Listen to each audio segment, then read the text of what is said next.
Good morning, everyone. I'm going to be doing a Q&A and a repotting some of my houseplant clippings. So I thought it'd be a fun way to knock both out. And thank you guys for watching.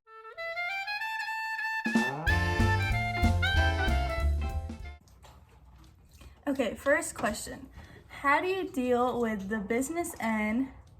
Do you interact with florists, etc.? So I actually, I have a CSA, or I call it a bouquet subscription, but like in the vegetable world, it would be called a CSA, and that's where you pay up front and then you get so many weeks for worth of vegetables, and it's kind of like you invest in their business, so to speak. It kind of helps them get through the winter months or start up and buy all their supplies, so you really invest in their farm, so you kind of get things weekly that would be growing. So with my business, I do that, but with a bouquet subscription. So people usually pay up front for either 6 weeks, or I usually do 6-week sessions, or they could do the monthly, so that'd be 8 months. They're paying ahead of time, and that really helps me get my supplies that I need. Especially now, it's like I've been having to order all my seeds, compost, seedling trays, anything like that. It really helps with that. And then in return, they get a bouquet every week, every other week, or monthly. So that's what I've mainly been doing, because when I started my business, it was right at the time of COVID. So farmers markets really stopped having flower farmers. It was mostly just vegetable people there at the time. And I was originally going to do farmers markets, but I kind of decided I'm going to try bouquet subscription. And it ended up doing really well. So that's what I've been doing. And then this coming year, I'm going to be doing farmers markets, hopefully 1 or 2. I'm planning on applying this year and seeing how that goes. I'd really like to do that. And then I have sold to one florist, but I've kind of gotten inquiries from others, so hopefully I'll be able to do some. I am really small, so it's kind of hard for me to do a lot of volume or wholesale like that, just because I don't have that much of quantity. I more have a lot of little things. Okay, so I'm repotting this clipping. My friend gave it to me, and it only had, I think, like 1 or 2 leaves, and it's grown because I've had it in water so long. But what's your favorite flower to grow? I would have to say my favorite flower to grow would be zinnias. I never know, is it zinnias? I feel like I change the way I say it every time. Would be zinnias, just because they're such a workhorse. Like, you can, once you cut them, they just keep producing. They get taller and taller. Like, I had some last year that were taller than me, and I'm 5'6", so they're almost like 6 feet tall, and they just keep coming back. And there's so many pretty varieties. Like, the doubles almost look like dahlias to me. So that'd probably be my favorite, and I'm really excited this year about trying all of those. Oh my gosh, I put too much in here. And I got like, I want to say I have over 10 varieties, which is kind of pushing it, but hopefully I can at least plant a little of each one just to see how they do and see which ones I like the best. Okay, will you have a Valentine's Day special? I'm kind of working on this. It's really hard to tell when your flowers are going to be blooming, so I'm really hoping my ranunculus will be blooming by then, so that way I could sell those, but it's kind of hard telling when they're going to bloom. But if not, I might be running a special on my CSAs, because hopefully that'll be starting a couple weeks after that. But I'm working on it. What farmers markets are you going to participate in? So I'm planning on applying to the one in Bee Cave. I can't remember what it's called exactly, but I'm planning on applying here soon to that one. Once I kind of know how many flowers I'm going to have for the week, because I will have my bouquet subscriptions, they get priority over all my flowers. So once I kind of know how many extras I'm having each week, then I'm going to apply to either 1 or 2. I would love to do the one in dripping, but it's on Wednesday afternoons, and I'm just kind of worried. Well, I already do subscription deliveries on Wednesdays, but I was just worried because it's from 3 to 6 that my flowers would get super wilted sitting out in like our 90-degree weather. So when will you start selling eggs? I'm planning here this spring depending on when my hens really start producing. I'm only getting like 3 to 4 a day right now, but I have I think 28 chickens right now. So I'm really hoping this spring they'll be old enough and they'll really start laying, and I'll have an array of blue, green, dark brown, light brown, and a few white. What's the hardest flower you're trying to grow now? I would say the hardest flower is dahlias. I really struggled with them last year, so I'm gonna be trying again this year, but they are kind of tricky because they're a tuber instead of coming, well, they can go from a seed, but the ones I grew last year were from a tubers. And I just feel like I had them in a bad place. I feel like the soil was too wet and it wasn't draining properly, so I feel like a lot of them rotted. So I'm gonna be trying that again this year. But I will be moving where they are, so I'm really hoping that works out because there's so many different types of dahlias, and you can save the tubers year after year and you can divide them, so they're kind of a great investment, but it's just kind of figuring them out. What's your favorite flower to grow and or to look at? So my favorite flower to grow would be zinnias again, and to look at, ranunculus. I love ranunculus. They're almost like a mix between a peony and a rose, but they're way easier to grow, but the problem is they only come on for a couple of weeks. So then it's like you have them in the spring and they're gone, but they're beautiful. Have you ever grown flowers indoors with lights? Yes, last year I didn't have my greenhouse when I was starting seeds. So I started them indoors and we built lights attached to pieces of wood. So then that way we could lower them based on the seedling tray height, so we could lower them to be close enough, but then as they grow taller we could raise them. And that's how I started a lot of my seeds last year, at least in the beginning part. I didn't have a greenhouse until March, so I would say from end of January till March, that's how I started most of my flowers, and they did come up really well. The key is to I had heat mats under them as well, that way, because they were in an area that wasn't that warm. So that way you're giving that bottom heat, and then they have their fake sun. How do you make cut flowers last longer in a vase? So when I harvest them, I cut them and they go straight into water. And then I let them sit overnight, and they have a chlorine tab in their water.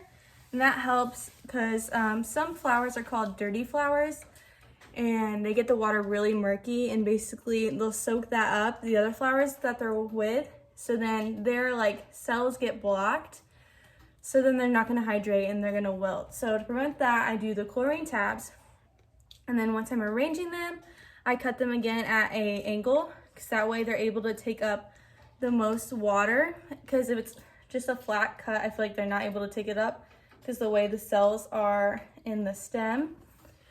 And then you can add floral preservatives, or I add a hydrating solution in the summer just because it's so hot.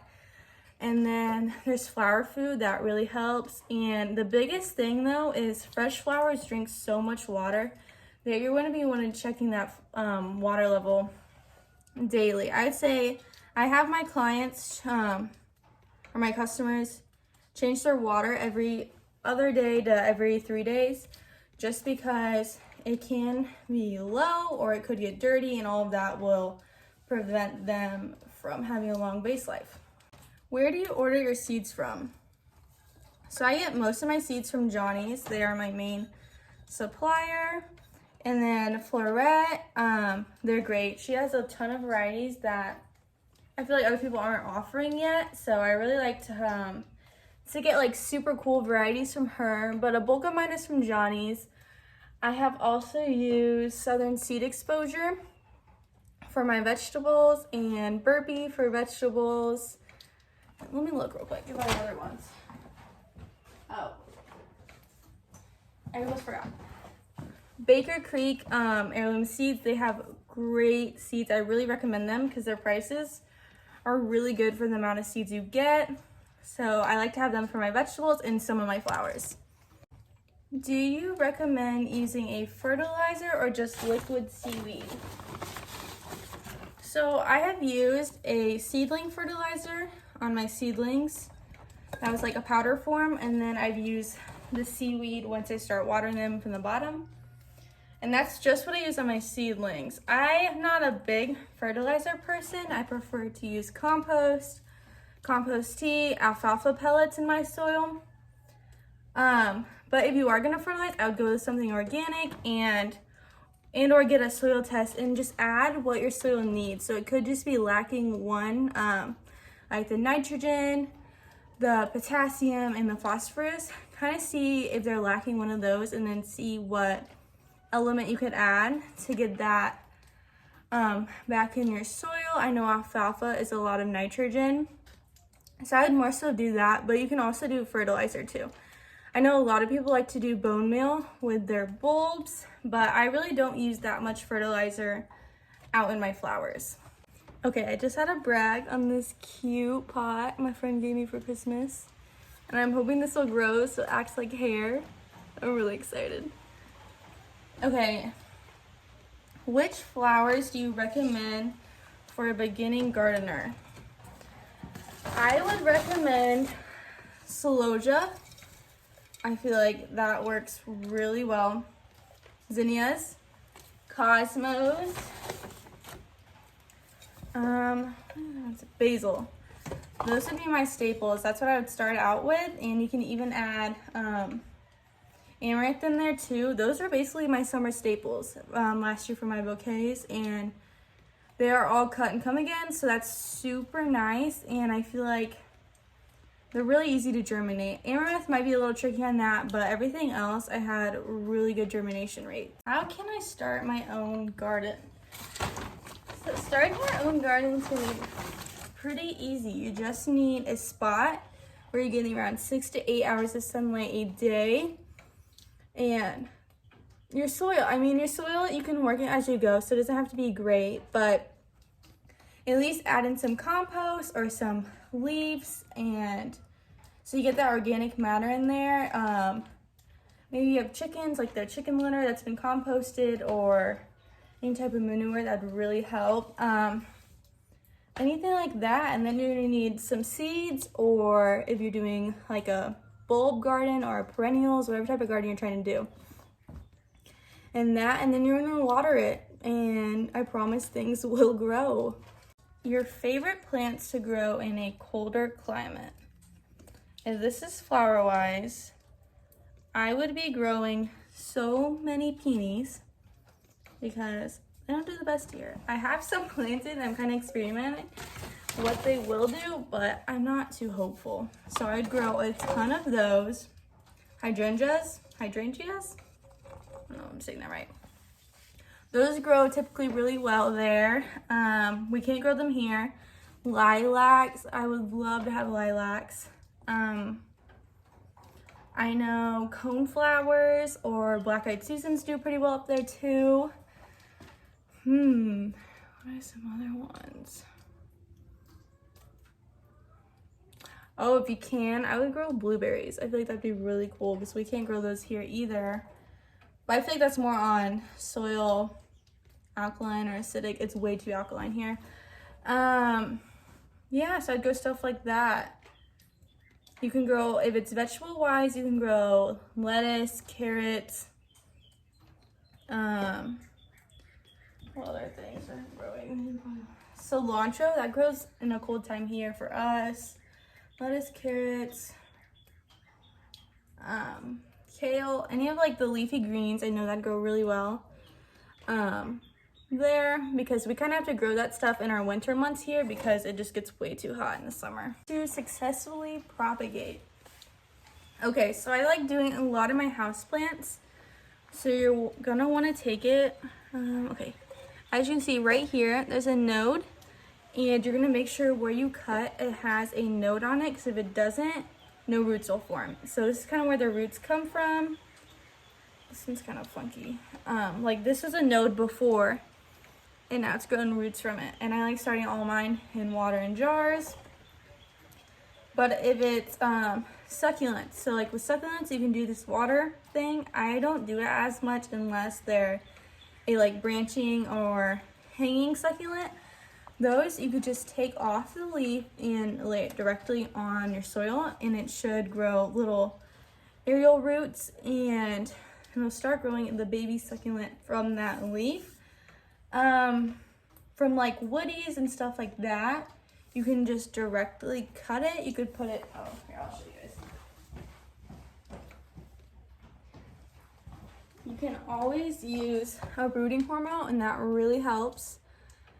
This is the one, it's garden safe. Grow new plants from cuttings, rooting hormone. I think my mom got this off of Amazon. So that, and you could just directly stick woodies and stuff like that in bags. I know you could put like peat moss and saran wrap, stuff like that, but I feel like that's more in the grafting situation. But there's various ways to do it. My favorite is in water. Even like my basil that I would put in bouquets, some of it would actually start growing roots in the water, which is pretty cool. So people could then plant it and have their own basil plant. I get my indoor plants to stop growing mold around the base of the pot. I'm gonna guess that your plants are a little too wet. I know terracotta though, they kind of do just mold, and mine kind of molds on the bottom too. So I feel like if it's sitting in one of those trays, it could just be water's hanging out there too long. It's in a dark place. Maybe it's too cold. Those would be my guess, but then it's also like, is it hurting your plant or is it just on the pot? So I feel like, I'm not sure if it's exactly a huge problem, but if you see it's affecting your plant, then maybe look at how much you're watering it and what type of lighting conditions it's in. What got you into flowers? So I feel like growing up, I was kind of always interested in plants. My grandparents and my parents always had plants, and I feel like they were always showing me around. Or I remember going to like the botanical gardens with my grandma when I was really little, so I was always kind of interested in it. And then I finally got into succulents and cacti, and then houseplants, and I have a severe addiction. But so I really started with that, and I feel like it was kind of like a gateway drug in a way. And then we moved to dripping about 2 years ago, and we finally got land, and I was like, I want to have a huge garden. I want to grow all these plants. And then it kind of I really got into flowers then. So I started out with anemones and ranunculus, and I started ordering like daffodils and tulips. And then I came across, I was already following Florette, but then I came across her workshop, and I never heard of it before. And I was kind of in a place where I was like, I don't know what I want to do. I was set on track to be a nursing major, and I wasn't loving it. I actually really hated it. And I always kind of had in my head that even going like horticulture and all of that, like it could be a hobby, but I guess in my head it wasn't a steady career choice, or I don't know, it was safe. Like it wasn't a safe, like nursing would be a safe career choice. So I was kind of always in that mindset, and then I feel like eventually I saw this and I was like, wait, I could totally do this. So I took the Florette course and I loved it, and then I just really started growing flowers, and now I've totally been shown that it can be a business, and if it's your dream, I feel like you should totally go for it. And my parents have always been really supportive of me, and they weren't pressuring me that I needed to go to college, that I needed to get a degree in something that I didn't love, because my heart just was not in it. And my last one is, what's your favorite houseplant? My favorite houseplant is my rubber plant. I'll insert a picture.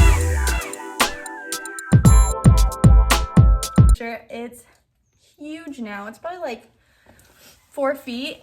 I love it just because I got it when I first moved here, into Austin. And it's just grown ever since, and it's a super easy plant. It puts off new leaves, I want to say weekly. Like it's huge for just having it for 2 years. And maybe it's 3 years now. Maybe I've had it for 3 years now. And yeah, I'd say I have to say my rubber tree is my favorite, and I'm kind of in this thing where I'm trying to collect all the varieties of rubber trees. I think I have I have the Black Knight, I have the Ruby, I have a green one, I can't remember what it's called, and I have the Variegated. So I have 4 right now, and my sister has another Black Knight, so technically we have 5, but I'm really trying to collect all the different varieties. I'm kind of doing that with all my plants, like the pothos. I'm really trying to get into that. So yeah, thank you guys so much for watching, and I hope this helped you guys in some way.